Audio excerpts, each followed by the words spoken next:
Nazdar, vítam ťa pri novom videu. Tentokrát tu máme na ukážku 4 nové nože. Jedná sa o modely, ktoré som nazval Tactical Puko. Je to preto, lebo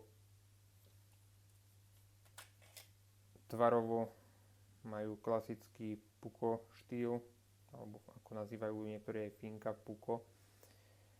Je to na konštrukciu full tank, 4 mm oceľ N690, kalená na 60 stupňov Rockwella.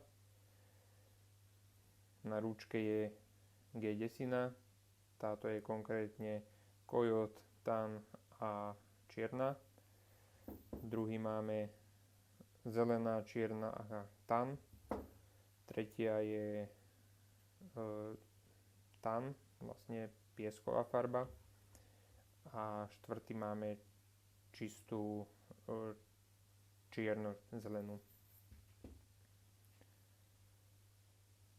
Celková dĺžka noža je 24,5 cm. Čepel má od špičky po začiatok rúčky 12,5 cm. Ako pri všetkých nožoch u mňa je na pätke kalený hrot na rozbíjanie skla. Vlastne táto jamka tuto slúži na to, aby nôž držal v púzdre, lebo bez nej by tam nemal ako držať. Zacvakne a drží.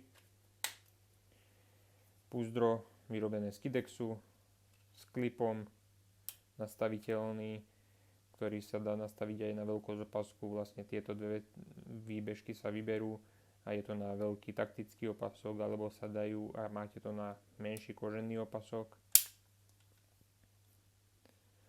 Tento je s kamo povrchovou a následne máme s Taco Kidexom, čiže prekladaný Kidex z jedného kusu. Rovnaký materiál.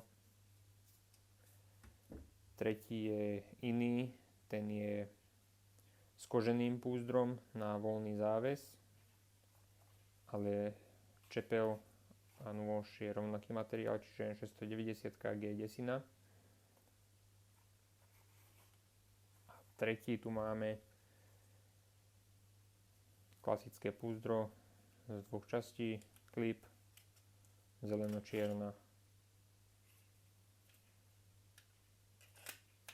Je to najpredávanejší model momentálne, aký mám. A zostali mi tieto posledné 4 kusy. Takže ak by si mal záujem, stačí napísať. Keď sa niektorý predá, napíšem to do komentáru, aby bolo vidieť, alebo to pridám do popisu. Takže ďakujem za zliadnutie a vidíme sa pri ďalšom videu.